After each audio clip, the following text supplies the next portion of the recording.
നമ്മളോടൊപ്പം ഇൻഹൗസ് എക്സ്പേർട്ടായിട്ടുള്ള പ്രദീപ് ചന്ദ്രശേഖരൻ സാർ ചേരുകയാണ്. Good morning sir, welcome to the show. Morning അൻല ആൻഡ് മോർണിംഗ് വ്യൂവേഴ്സ്. സാർ, ഇന്നിപ്പോൾ നിഫ്റ്റിയിലേക്ക് നോക്കുകയാണെങ്കിൽ ഒരു പോസിറ്റീവ് ടോണിൽ തന്നെയാണ് വ്യാപാരം ആരംഭിച്ചിരിക്കുന്നത്. 21,688 എന്നൊരു റേഞ്ചിൽ 0.3% നേരിയതെങ്കിലും ഒരു നേട്ടത്തിൽ തന്നെയാണ് ഇപ്പോൾ വ്യാപാരം മുന്നോട്ട് പോയിക്കൊണ്ടിരിക്കുന്നത്.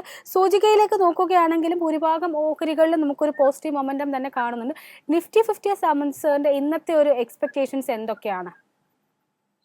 നിഫ്റ്റി 50 ഒരു കഴിഞ്ഞ ആഴ്ച കണ്ട കറക്ഷനെ തുടർന്ന് it is recovering A little bit. But ഇന്നത്തെ ട്രേഡിംഗിൽ നമുക്ക് കാര്യമായിട്ടൊരു സ്ട്രെങ്ത് ഉണ്ടെന്ന് പറയാനാകുന്നില്ല. സോ നിഫ്റ്റി 50ക്ക് സ്ട്രെങ്ത് കിട്ടണമെങ്കിൽ ഇന്നത്തെ ട്രേഡിംഗിൽ 21,800 പോയിന്റിന്റെ റെസിസ്റ്റൻസ് ബ്രേക്ക് ചെയ്യണം. അത് ചെയ്യാൻ സാധിച്ചില്ലെങ്കിൽ നിഫ്റ്റിയുടെ ട്രെൻഡ് സൈഡ് വേസ് ആയി തന്നെ തുടരും.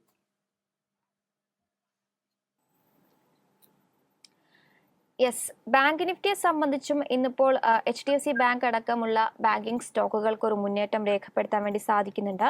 ഇന്നിപ്പോൾ ബാങ്ക് നിഫ്റ്റി 319 പോയിന്റിന്റെ ഒരു മുന്നേറ്റം പ്രകടമാക്കുന്നുണ്ട്. 46,020 എന്ന റേഞ്ചിലാണ് നിഫ്റ്റി ബാങ്ക് സൂചിക മുന്നോട്ട് പോകുന്നത്.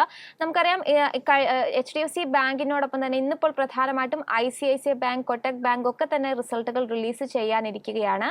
സോ നിഫ്റ്റി ബാങ്കിലുള്ള സാറിന്റെ ഒരു എക്സ്പെക്ടേഷൻസ് എന്താണ്? നിഫ്റ്റി ബാങ്കിൽ അൺഫോർച്ചുനേറ്റ്ലി വെരി ഷോർട്ട് ടേം നോക്കിക്കഴിഞ്ഞാൽ ഒരു അല്പം ബെയറിഷ്നെസ് കാണുന്നുണ്ട്. ഇത് വന്നിട്ട് mainly due to the weakness in HDFC bank and Kotak bank. So നമ്മൾ നിഫ്റ്റി ബാങ്ക് ഇൻഡെക്സിൽ ഇന്ന് നമ്മൾ പുതിയ ലോങ് പൊസിഷൻ എടുക്കാൻ ശ്രമിക്കരുത്. കാര്യം എന്താണെന്ന് വെച്ച് കഴിഞ്ഞാൽ ഇന്ന് HDFC ബാങ്ക്, കോട്ടക് ബാങ്കിലൊക്കെ ഷോർട്ട് കവറിങ് നടക്കുന്ന സമയത്ത് we can expect some kind of recovery. ആ ഒരു റിക്കവറി നടക്കുന്ന സമയത്ത് കോട്ടക് ബാങ്കിലോ HDFC ബാങ്കിലോ ഷോർട്ട് ടേം ട്രെൻഡ് തിരിച്ച് ബുള്ളിഷായി മാറാൻ പോകുന്നില്ല. So you have got to be very careful. Sir, stock specific ആയിട്ട് ചോദിക്കുകയാണെന്നുണ്ടെങ്കിൽ ഇപ്പോൾ ടാറ്റ സ്റ്റീലിനെ സംബന്ധിച്ചാണ് സാറിനോട് ചോദിക്കാൻ ആഗ്രഹിക്കുന്നത്. നിലവിൽ നേരിയ ഒരു 0.22% ഇടിവിൽ 133.9 എന്നൊരു റേഞ്ചിലാണ് ഇപ്പോൾ വ്യാപാരം പുരോഗമിച്ചു കൊണ്ടിരിക്കുന്നത്. ഓഹരിയെ സംബന്ധിച്ച് പറയുകയാണെങ്കിലും ഒരു 52 വീക്ക് ഹൈ റേഞ്ച് ആയിട്ട് നോക്കുകയാണെങ്കിൽ ജനുവരി 20 ഈ ഒരു ദിവസം തന്നെ ഒരു വലിയൊരു മുന്നേറ്റം രേഖപ്പെടുത്താൻ ഓഹരിക്ക് സാധിച്ചിട്ടുണ്ടായിരുന്നു. അവരുടെ ഒരു ലേറ്റസ്റ്റ് അപ്ഡേറ്റ് എന്ന് പറയുന്നത് UK അവരുടെ ഒരു ലോസ് മേക്കിംഗ് ആയിട്ടുണ്ടായിരുന്ന ആ ഒരു ഫേം അവർ റീസ്ട്രക്ചർ ചെയ്യാൻ തീരുമാനിച്ചു. അവിടുത്തെ തൊഴിലാളി നേതാക്കളുമായിട്ടൊരു എഗ്രിമെന്റിലേക്ക് എത്തുന്നു എന്ന തരത്തിലുള്ള ഒരു പോസിറ്റീവായിട്ടൊരു ന്യൂസ് തന്നെയാണ് വന്നിരിക്കുന്നത്. ടാറ്റ സ്റ്റീലുമായി ബന്ധപ്പെട്ട് സാറിന്റെ മുന്നോട്ടേക്കുള്ള ഒരു വിലയിരുത്തൽ എന്താണ്? ടാറ്റ സ്റ്റീലിന്റെ അണ്ടർ ടോൺ ബുള്ളിഷായി തന്നെ തുടരുന്നു. ടാറ്റ സ്റ്റീലിന് വന്നിട്ട് 127 രൂപയിൽ വളരെ സ്ട്രോങ് ഒരു സപ്പോർട്ട് ബേസ് നിലനിൽക്കുന്നുണ്ട്. ഇമ്മീഡിയറ്റ് വളരെ ഷോർട്ട് ടേം ട്രെൻഡ് നോക്കിക്കഴിഞ്ഞാൽ it is A little bit side vase. ഈ ഒരു സൈഡ് വേസ് ട്രെൻഡിൽ നിന്ന് നമുക്കൊരു ബ്രേക്ക് ഔട്ട് ലഭിക്കണമെങ്കിൽ ഇന്നത്തെ ട്രേഡിംഗിൽ ടാറ്റ സ്റ്റീൽ 136ന്റെ റെസിസ്റ്റൻസ് ബ്രേക്ക് ചെയ്യണം. അങ്ങനെ ഒരു ലോങ് പൊസിഷൻ എടുക്കുന്നുണ്ടെങ്കിൽ 127 രൂപയുടെ സപ്പോർട്ട് ശ്രദ്ധിച്ചിരിക്കുക. ഒപ്പം നേരത്തെ ഞാൻ സൂചിപ്പിച്ച പോലെ തന്നെ പ്രധാനമായിട്ടും ഇന്നിപ്പോൾ കൊട്ടക് മഹീന്ദ്ര ബാങ്ക് തങ്ങളുടെ റിസൾട്ടുകൾ റിലീസ് ചെയ്യാനിരിക്കുകയാണ്. ഇന്നത്തെ വിപണിയിൽ കൊട്ടക് മഹീന്ദ്ര ബാങ്കിനെ സംബന്ധിച്ച് 0.33% ഒരു നേട്ടം രേഖപ്പെടുത്തുന്നുണ്ട്. കൊട്ടക് മഹീന്ദ്ര ബാങ്കിലുള്ള സാറിന്റെ ഒരു എക്സ്പെക്ടേഷൻസ് എന്താണ്? കാരണം ഇതുവരെ റിലീസ് ചെയ്ത ബാങ്കുകളെ സംബന്ധിച്ച് നിമ്മിൽ നേരിയ തോതിലൊരു പ്രഷർ അല്ലെങ്കിൽ സമ്മർദ്ദം നേരിടുന്ന റിസൾട്ടുകളൊക്കെ തന്നെ പല ബാങ്കുകളും റിലീസ് ചെയ്തിട്ടുണ്ടായിരുന്നു. ഡിപ്പോസിറ്റ് ലോൺ ഗ്രോത്തുകളിലൊക്കെ തന്നെ ഒരു മുന്നേറ്റം രേഖപ്പെടുത്താൻ പല ബാങ്കുകൾക്ക് സാധിച്ചിട്ടുണ്ട്. അസറ്റ് ക്വാളിറ്റിയിലും നല്ലൊരു ഇംപ്രൂവ്മെന്റ് ഒക്കെ രേഖപ്പെടുത്താൻ വേണ്ടിയിട്ട് ബാങ്കുകൾക്ക് സാധിക്കുന്നുണ്ട്. പക്ഷെ എങ്കിൽ പോലും നിമ്മിലൊക്കെ പല ബാങ്കുകളും ഒരു സമ്മർദ്ദം നേരിടുന്നതായിട്ട് കാണാൻ സാധിക്കുന്നുണ്ട്. കൊട്ടക് ബാങ്കിലുള്ള സാറിന്റെ എക്സ്പെക്ടേഷൻസ് എന്താണ്? മുന്നോട്ടേക്ക് ശ്രദ്ധിക്കേണ്ട ലെവലുകൾ ഏതൊക്കെയാണ്? കോട്ടക് ബാങ്കിന്റെ കേസിലും ഐ എക്സ്പെക്ട് എക്സലന്റ് റിസൾട്ട്സ്. കാര്യം എന്താന്ന് വെച്ച് കഴിഞ്ഞാൽ കഴിഞ്ഞ 6 മാസം ഇന്ത്യൻ ഇക്കോണമിയിൽ നടന്നിരിക്കുന്ന മൂവ്മെന്റ്, GDP വളർച്ച, GST collection, direct tax collection, ഇതൊക്കെ നോക്കിക്കഴിഞ്ഞാൽ നമുക്ക് മനസ്സിലാവുന്നത് എന്താന്ന് വെച്ച് കഴിഞ്ഞാൽ Indian economy is doing very well. Indian economy നന്നായിട്ട് പോകുന്നുണ്ടെങ്കിൽ നാച്ചുറലി അതിന്റെ ഒരു പോസിറ്റീവ് ഇഫക്റ്റ് എല്ലാ ബാങ്കിങ് കമ്പനിയുടെ ഫൈനാൻഷ്യൽ പെർഫോമൻസിലും നമുക്ക് കാണാൻ സാധിക്കും. ബട്ട് എങ്കിൽ പോലും from a chart perspective unfortunately Kotak ബാങ്കിന്റെ long and short term trend നിലവിൽ ബെയറിഷ് ആയിട്ടാണ് കാണുന്നത്. കോട്ടക് ബാങ്കിന്റെ കേസിൽ ഇന്നത്തെ ട്രേഡിങ്ങിന് വേണ്ടി പുതിയ ലോങ് പൊസിഷൻ എടുക്കാനായിട്ട് ഒരു ലോ റിസ്ക് അവസരം എനിക്ക് കാണാൻ സാധിക്കുന്നില്ല. Totally avoid long position in the stock for now. Sir, അതിനോടൊപ്പം തന്നെ RBL ബാങ്ക് കഴിഞ്ഞ ദിവസം അവരുടെ പാദഫലങ്ങൾ പുറത്തുവിട്ടിട്ടുണ്ടായിരുന്നു. കമ്പാരിറ്റീവ്ലി മികച്ച ഒരു പാദഫലം തന്നെയാണ് പുറത്തുവിട്ടിരിക്കുന്നതെന്നും പറയേണ്ടിയിരിക്കുന്നു. എന്നിരുന്നാൽ പോലും വാർഷികാടിസ്ഥാനത്തിൽ പാരാമീറ്റേഴ്സ് എല്ലാം തന്നെ നല്ലൊരു മുന്നോട്ട് അല്ലെങ്കിൽ നല്ലൊരു പെർഫോമൻസ് നടത്തിയപ്പോൾ പോലും ഇപ്പോൾ കഴിഞ്ഞ കുറേയൊരു പാദഫലങ്ങളിലേക്ക് നോക്കുമ്പോൾ ഭൂരിഭാഗം ബാങ്കുകളുടെയും നിമ്മിൽ നെറ്റിൻ്റെ മാർജിൻ വലിയൊരു കംപ്രഷൻ തന്നെയാണ് രേഖപ്പെടുത്തിയിരിക്കുന്നത്. അത് തന്നെയാണ് RBL ബാങ്കിലും ഇപ്പോൾ കാണാൻ സാധിക്കുന്നത്. 5.52% നിമ്മ് കുറഞ്ഞിരിക്കുന്നത്. എന്നിരുന്നാൽ പോലും ഓഹരിയിലേക്ക് നോക്കുമ്പോൾ വളരെ പോസിറ്റീവായിട്ടാണ് നിക്ഷേപകർ ഈ ഒരു ഓഹരിയോട് പ്രതികരിക്കുന്നതെന്ന് പറയേണ്ടിയിരിക്കുന്നു. നിലവിൽ 3.17% ഒരു നേട്ടത്തോടു കൂടി 273.8 എന്നൊരു റേഞ്ചിലാണ് ഇപ്പോൾ വ്യാപാരം മുന്നോട്ട് കൊണ്ടുപോകുന്നത്. RBL ബാങ്കുമായി ബന്ധപ്പെട്ട് സാറിൻ്റെ മുന്നോട്ടേക്കുള്ളൊരു വിലയിരുത്തൽ എന്താണ്? പ്രത്യേകിച്ചും നിമ്മ് കുറയുക എന്ന് പറയുന്നത് ബാങ്കിങ് മേഖലയെ സംബന്ധിച്ച് ഒരല്പം കൺസേൺ ആയിട്ടുള്ളൊരു വസ്തുത തന്നെയാണ്. അതിനെ പറ്റിയുള്ള സാറിന്റെ കമന്റ് കൂടി പ്രതീക്ഷിക്കുന്നു. സോ നമ്മളിപ്പോൾ ബാങ്കിങ് മേഖല എടുത്തു കഴിഞ്ഞാൽ നമുക്ക് ഓൾമോസ്റ്റ് ഒരു 30-40 ബാങ്കിങ് സ്റ്റോക്സ് ഉണ്ട് നമുക്ക് പൊസിഷൻ എടുക്കാനായിട്ട്. സോ നമ്മൾ എല്ലാ ഇൻഡസ്ട്രിയിലും നമ്മൾ എന്താ ചെയ്യേണ്ടതെന്ന് വെച്ച് കഴിഞ്ഞാൽ ആ ഇൻഡസ്ട്രിയിലുള്ള ഏറ്റവും നല്ല ബാങ്കുകളെ ചൂസ് ചെയ്യുക, ഏറ്റവും നല്ല റിസ്ക് റിവാർഡ് റേഷ്യോ നൽകുന്ന ബാങ്കിങ് സ്റ്റോക്സിനെ ചൂസ് ചെയ്യുക.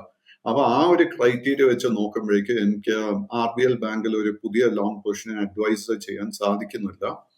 ബട്ട് എങ്കിലും നമ്മൾ ഒരു ഷോർട്ട് ടേം ട്രേഡിങ്ങിന് വേണ്ടി ഒരു പൊസിഷൻ എടുക്കാൻ ആഗ്രഹിക്കുന്നുണ്ടെങ്കിൽ 280 രൂപ റെസിസ്റ്റൻസ് ആയിട്ട് ശ്രദ്ധിക്കുക.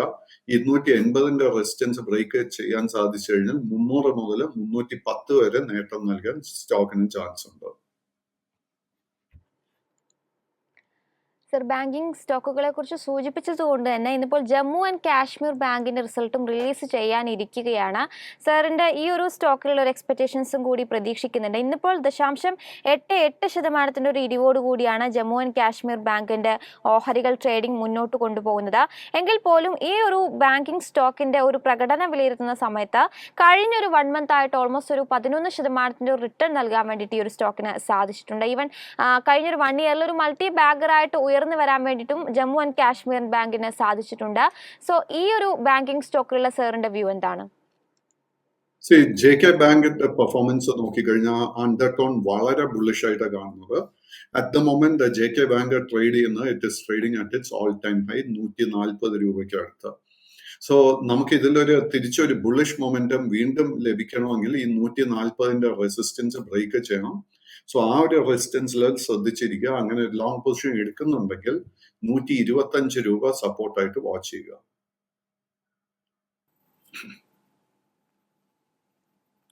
സർ, അതിനോടൊപ്പം തന്നെ ഇന്നിപ്പോൾ പാദഫലം പുറത്തുള്ള മറ്റൊരു ഈ മേഖലയിലെ ഭീമൻ എന്ന് പറയുന്ന ICICI ബാങ്കാണ്. ICICI ബാങ്കിനെ സംബന്ധിച്ച് പറയുകയാണെങ്കിൽ നിലവിൽ 0.31% നേട്ടത്തോടു കൂടി 1002.3 എന്നൊരു റേഞ്ചിലാണ് ഇപ്പോൾ വ്യാപാരം മുന്നോട്ട് കൊണ്ടുപോകുന്നത്. ഓഹരിയുടെ 52 വീക്ക് ഹൈ റേഞ്ച് നോക്കുകയാണെങ്കിൽ December 15 രേഖപ്പെടുത്തിയ 1043.7 എന്നൊരു റേഞ്ചാണ്. പിന്നീട് ഒരു ശക്തമായിട്ടൊരു പ്രോഫിറ്റ് ബുക്കിംഗ് ആ ഒരു റേഞ്ചിന് ശേഷം ഈ ടെസ്റ്റ് ചെയ്തതിനു ശേഷം ഈ ഒരു ഓഹരിയിൽ കാണാൻ സാധിക്കുന്നുണ്ട്. ഇന്നിപ്പോൾ പാദഫലം പുറത്തുവിടുന്ന കമ്പനിയുടെ ഒരു അൺഎസ്റ്റിമേറ്റ് എക്സ്പെക്ടേഷൻ നോക്കുകയാണെങ്കിലും എക്സ്ട്രീംലി ഗുഡ് ആയിട്ടുള്ളൊരു പാദഫലം തന്നെ ആയിരിക്കും പുറത്തുവിടുക എന്നൊരു സൂചന തന്നെയാണ് ലഭിക്കുന്നത്. ICICI ബാങ്കിനെ സംബന്ധിച്ച് സാറിന്റെ ഒരു വിലയിരുത്തൽ എന്താണ്? ICICI Bank is caught in a sideways range. Long term and short term bullish ആയി തന്നെ തുടരുന്നു. നമുക്ക് അടുത്തൊരു ബൈയിങ് ട്രിഗർ നമുക്ക് ലഭിക്കണമെങ്കിൽ ഇന്നത്തെ ട്രേഡിംഗിൽ സ്റ്റോക്ക് 1022 രൂപയുടെ മുകളിൽ ക്ലോസ് ചെയ്യണം. എങ്കിൽ മാത്രമേ നമുക്കൊരു ബൈയിങ് അവസരം ലഭിക്കാൻ പോകുന്നുള്ളൂ. കൈവശം ഓൾറെഡി ലോങ് പൊസിഷൻ ഉണ്ടെങ്കിൽ 955 രൂപ സപ്പോർട്ടായിട്ട് വാച്ച് ചെയ്യുക. ഒപ്പം പെർസിസ്റ്റന്റ് സിസ്റ്റംസും അവരുടെ നമ്പേഴ്സ് ഇന്നാണ് റിലീസ് ചെയ്യുന്നത്. കമ്പനിയെ സംബന്ധിച്ച് കഴിഞ്ഞ ദിവസം അവർ സ്റ്റോക്ക് സ്പ്ലിറ്റുമായിട്ടുള്ളൊരു പ്രഖ്യാപനവും നടത്തിയിട്ടുണ്ടായിരുന്നു. ഇതുമായി ബന്ധപ്പെട്ട യോഗവും കമ്പനി ചേർന്നിട്ടുണ്ടായിരുന്നു.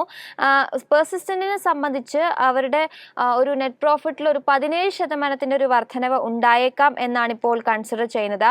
ഇനിയിപ്പോൾ കോൺസ്റ്റന്റ് കറൻസി ടേംസിലുള്ള അവരുടെ ഗ്രോത്ത് ക്വാർട്ടർ ഓൺ ക്വാർട്ടർ ബേസിസിൽ 2.6% ആയേക്കാം എന്നും ഇപ്പോൾ പ്രതീക്ഷിക്കുന്നുണ്ട്. എന്നാൽ എബിഡ മാർജിനിലോട്ട് വരുന്ന സമയത്ത് 97 ബേസിസ് പോയിന്റിന്റെ ഒരു ഇടിവ് ഇത്തവണ ഈ ഒരു ക്വാർട്ടറിൽ രേഖപ്പെടുത്തിയേക്കാം എന്നാണ് ഇപ്പോൾ എക്സ്പെക്ട് ചെയ്യുന്നത്. പെർസിസ്റ്റന്റിനെ സംബന്ധിച്ച് ഇന്നത്തെ വിപണിയിൽ 0.63% ഒരു മുന്നേറ്റത്തിലാണ് പെർസിസ്റ്റന്റ് സിസ്റ്റംസ് മുന്നോട്ട് പോകുന്നത്. ഈ ഒരു സ്റ്റോക്കിലുള്ള സാറിന്റെ ഒരു എക്സ്പെക്ടേഷൻസ് എന്താണ്? മുന്നോട്ടേക്ക് ശ്രദ്ധിക്കേണ്ട ലെവലുകൾ ഏതൊക്കെയാണ്? പെർസിസ്റ്റന്റ് നിലവിൽ ട്രേഡിംഗ് നടത്തി വരുന്നു. It is at A record all time high. കൈവശം ലോങ് പൊസിഷൻ ഉണ്ടെങ്കിൽ മെയിൻറ്റെയിൻ ചെയ്യുക. ബട്ട് നമ്മൾ അങ്ങനെ ലോങ് പൊസിഷൻ കൈവശം ഉണ്ടെങ്കിൽ മെയിൻറ്റെയിൻ സ്ട്രിക്റ്റ് സപ്പോർട്ട് അറ്റ് 7,500 7,500 രൂപയിൽ പുതിയ ലോങ് പൊസിഷൻ എടുക്കാൻ ഈ ലെവൽസിൽ അവസരം കാണുന്നില്ല.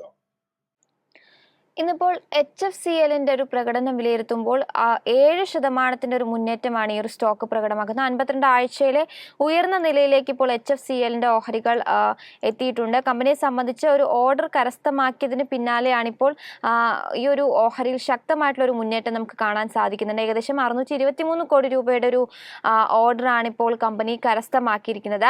HFCLനെ സംബന്ധിച്ച് സാറിന്റെ ഒരു മുന്നോട്ടേക്കുള്ള ഒരു വ്യൂ എന്താണ്? കൈവശമുള്ള നിക്ഷേപകർ പ്രധാനമായിട്ടും ശ്രദ്ധിക്കേണ്ട ലെവലുകൾ ഏതൊക്കെയാണ്? HFCLന്റെ long and short term trend bullish ആയിട്ട് കാണുന്നത്.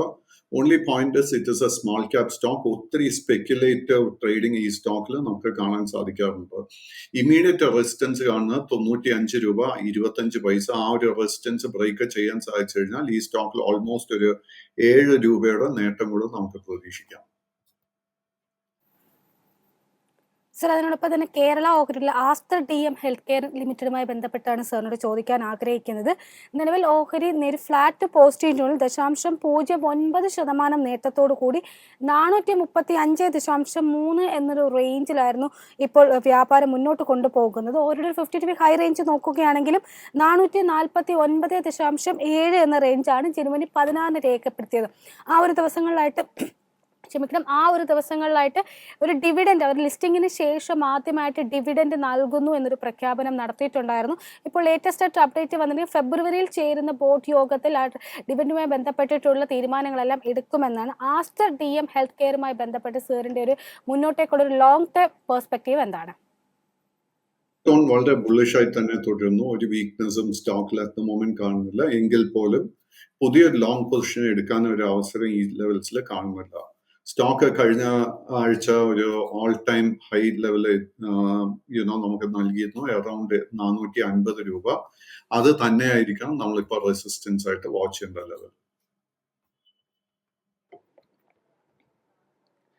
ഒപ്പം പേടിഎമ്മിനെ കുറിച്ച് നമ്മൾ തീർച്ചയായിട്ടും സംസാരിക്കേണ്ടതുണ്ട്. ഇന്നിപ്പോൾ 779 രൂപ എന്ന റേഞ്ചിലാണ് പേടിഎം ഓഹരികൾ ട്രേഡിംഗ് നടത്തുന്നത്.